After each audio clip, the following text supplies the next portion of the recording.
Hello friends, welcome back to my channel the nomadic banker. আমি পূজা। তোমরা সবাই কেমন আছো? আমরা চলে এসেছিলাম আরেকটা ইনক্রেডিবল ইন্ডিয়া জঙ্গল সিরিজে। প্রচুর জঙ্গলে ঘোরা হয়ে যাচ্ছে, তাই না বলো? এটা এসেছিলাম মার বার্থডে সেলিব্রেট করার জন্য। ভেবেছিলাম বার্থডের সময় মাকে নিয়ে একটুখানি দূরে গেলে সেখানে হয়তো গিয়ে ঘুরলে সবার সঙ্গে ওখানে কেক কাটলে ভালো লাগবে। মার আবার সারপ্রাইজ বেশি ভালো লাগে না, আর বেশি ভিড় হট্টগোল এসবও ভালো লাগে না। তাও ভেবেছিলাম একটা অন্য রকমের এক্সপিরিয়েন্স হবে, করে জেদে নিয়ে বেরিয়ে পড়েছি মাকে নিয়ে। এসেছি কিভাবে? সকালবেলার জনশতাব্দী এক্সপ্রেস হাওড়া থেকে ধরেছিলাম। ট্রেনটা সকালে তো খুবই ভালো এসেছে, টাইমে পৌঁছেছে বারবিল বলে একটা স্টেশনে। আমাদের থাকাও ছিল বারবিলেই। বারবিলই আমাদের বেস, এবং বারবিল বেস করেই আমরা পুরো ঘোরাঘুরিটা করেছি। কি সুন্দর ঘন জঙ্গল। জঙ্গলে কিছু কিছু জায়গায় তো ড্রাইভার দাদাকে বলছিলাম দাঁড়িয়ে পড়ো। জঙ্গলের নামটা কি তোমরা গেস করতে পারলে প্লিজ কমেন্ট সেকশনে জানিও। আমি ভিডিও শেষে জঙ্গলের নামটা বলে দেব। তো বারবিল থেকে আমরা সব জায়গাটা ঘুরেছিলাম। এটা একটা লেডিস গ্রুপের সাথে আমি আর মা এসেছিলাম, তাই শুধু আমি আর মা আসিনি, এই গ্রুপের সাথে এসেছিলাম। ওই যেমনটি বললাম যে ভেবেছিলাম বার্থডে সেলিব্রেশন করব। জঙ্গলের মধ্যে যখন যাচ্ছি না, মানে কেমন একটা মনে হচ্ছে এখানে কিছুক্ষণ দাঁড়িয়ে থাকি। জানি কিছুক্ষণের জন্যই ভালো লাগে, সবসময় যদি এই জঙ্গলে ভাবে ফেলে রেখে চলে যায় কেউ, তখন আর ভালো লাগবে না, ভয়ই লাগবে। অনেক সুন্দর সুন্দর ওয়াটারফলস ছিল, কিন্তু সেখানে কিছু ফটো তুলে নিয়েছিলাম।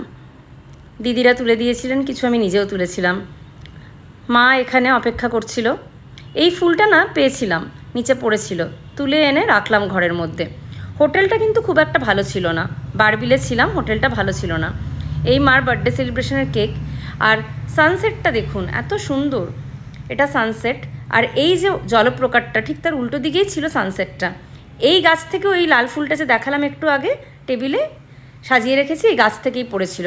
এটা আরেকটা ওয়াটারফলস, এর পাশেই একটা মন্দির ছিল, সেখানে আমরা গেছিলাম। যেমনটি বলছিলাম যে ট্রেনটি ছিল সকালবেলা 6:20, তো আমরা 4:30টার সময় হাওড়া স্টেশনে পৌঁছে গেছিলাম। একটু বেশি তাড়াতাড়ি হয়ে গেছিলো, তাই ফটো তোলার সময় ছিল। তখন যেহেতু অন্ধকারই, দিন হয়নি, আকাশে আলো নেই, বেশ আলোর লাইটের যে রাতের যে লাইটের আলো, ওটাতে হাওড়া স্টেশনে একটা ফটো তুলে নিলাম।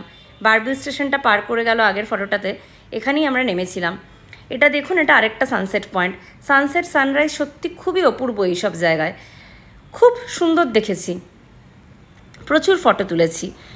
সানসেট যখন হচ্ছে তখন যে আকাশের রঙটা কিভাবে হালকা কমলার থেকে গোলাপি, আর তারপরে গাঢ় কমলা হয়ে আস্তে আস্তে অন্ধকার হয়ে যাচ্ছে, এটা দেখার মতন। সত্যি ফটো ভিডিওতে সেটা বোঝানো যাবে না, নিজে থেকে দেখে অনুভব করতে হয়। আমার আর মার ফটো তুলে দিয়েছিল দিদিরা, আর মার ভিডিও আমি তুলছি। তারপরে মা বললো যে দে, আমি তোর কিছু ফটো তুলে দিই। তাই হলো, মাকে ফোনটা দিলাম। এবার আমার ভিডিও ওঠানোর পালা, মা আমার ভিডিও তুলে দিচ্ছে আর কি। সেগুলো যেরকম একটি বলছিলাম, এই দিদিদের সাথে আমরা এই ঘোড়াটা বেড়াতে এসেছিলাম।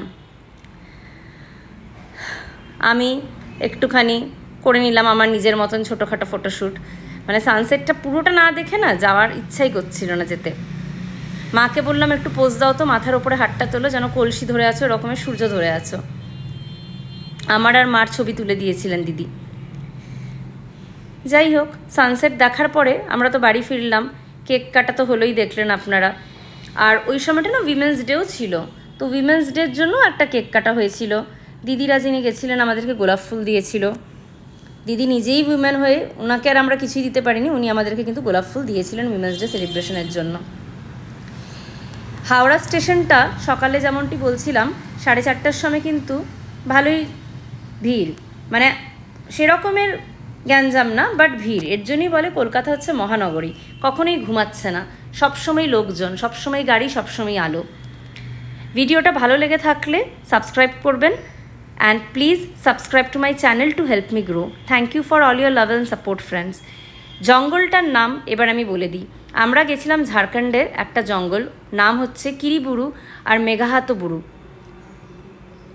যাওয়ার জন্য আপনাকে বারবিলে নামতে হবে, বাই রোডও যেতে পারেন, ট্রেনে করে গেলে বলে দিলাম কোথায় নামতে হবে। ঠিক আছে বন্ধুরা, সবাই ভালো থাকবেন। নেক্সট ভিডিও কিসের ওপরে বানাবো সেটা জানাবেন, এবং সুস্থ থাকবেন। Thank you, by.